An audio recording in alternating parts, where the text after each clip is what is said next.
Welcome back to my channel. I'm Rovena. I'm preparing a delicious stuffed bittergourd recipe using fresh, locally grown white bittergourds. I've chosen the small ones. They are perfect for stuffing. First, trim the ends and make a slit in the center. Then, cook them in water with little salt and water until slightly soft. Please do like, follow and subscribe to my channel for all the updates on my upcoming recipes. Sometimes bitter gourds are not liked because of the bitter taste, but do try it this way.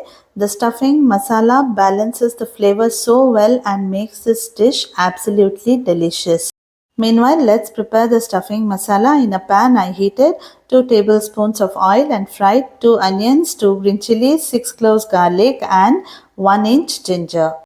Once the onions are slightly soft, you can add 2 tablespoons of dalia or fried chana dal, 2 tablespoons of peanuts, fry it for a little while and then add 4 tablespoons of coconut.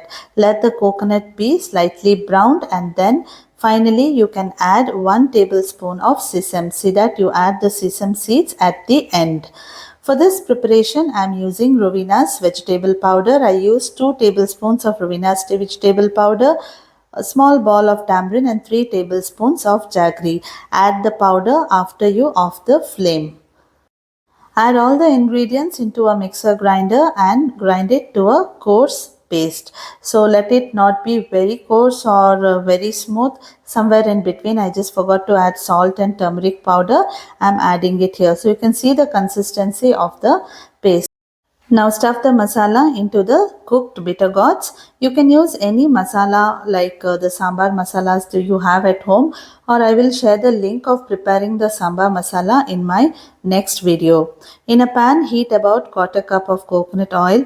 Place the stuffed bitter gourds and fry them on all sides. Frying the bitter gourd slowly helps the masala set properly inside so the stuffing doesn't come out while cooking. Once the bitter gourds are fried on all sides, as you see here, add the masala that is remaining after stuffing the bitter gourds. You can also add a little water after cleaning the mixer grinder. That will help while cooking.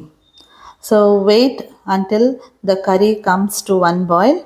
You can cover it and cook and let it sit aside for about 2 to 3 hours until the bitter gourds absorb all the masala and they are perfect for serving. After adding the masala, just cook it for 15 minutes closed, and you can see here after 2 hours the bitter gourds have absorbed all the masala. Thank you for watching this video.